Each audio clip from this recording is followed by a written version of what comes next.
Hello friend, তোমরা সবাই কেমন আছো? আশা করি তোমরা সবাই খুব ভালো আছো। তাই আমরাও খুব ভালো আছি। রোহিত লিয়া লাইফস্টাইলে তোমাদের অনেক অনেক ভালোবাসা। তো বহুদিন পর তোমাদের কাছে আবার একটা নতুন ব্লগ নিয়ে আসলাম। কিছু কারণের জন্য তোমাদের কাছে ব্লগ দিতে পারিনি, কিছু অসুবিধার জন্য পার্সোনাল। তো এখন থেকে চেষ্টা করব রোজ তোমাদের কাছে নতুন নতুন ব্লগ নিয়ে আসার। তো আজকে ব্লগটা নিয়ে এসেছি, এই পুচকুকে দেখছো যে আমাদের, এই পুচকুটি হলো আমাদের সোনটাই, সবার আদরের সোনটাই। ওর আজকে হচ্ছে বার্থডে। তো ওর বার্থডেতে আমরা রাত 12টার সময় ওকে সারপ্রাইজ দিতে ওদের বাড়িতে আমরা সবাই মিলে হাজির হয়ে গেলাম।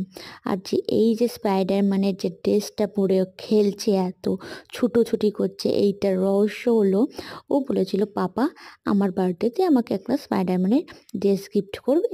সেটাই ওকে স্পাইডারম্যানের ড্রেস ওর পাপা ওকে গিফট করেছে। সেই ড্রেস পরে ওকে সবাই বলছে স্পাইডারম্যানের পোজ দিতে। তাই দেখছো ও কেমনভাবে পোজ দিচ্ছে সে স্পাইডারম্যানের ড্রেস পরে।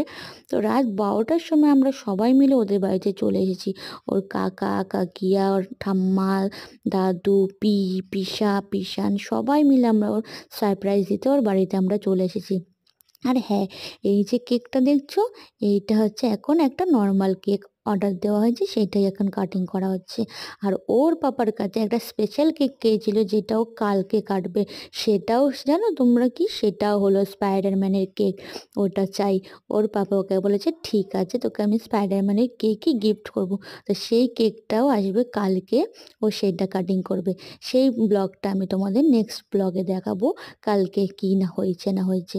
তা দেখো কেক কাটিং করছে। তো ওর এখন 4 বছর পূর্ণ হলো, পরের বছরে 5 বছরে পড়বে। তো ওকে সবাই তোমরা আশীর্বাদ করো, ও যাতে অনেক ভালো মানুষের মতন মানুষ হয়, লেখাপড়া শিখে যাতে অনেক মানুষ হতে পারে, জীবনে কিছু করতে পারে। তো চলো, ভিডিওটা তোমাদের ভালো লেগে থাকলে লাইক কমেন্ট শেয়ার করতে তোমরা একদম ভুলো না। আর যারা আমার চ্যানেলে নতুন রয়েছে তারা আমার চ্যানেলটাকে প্লিজ সাবস্ক্রাইব করে দিও।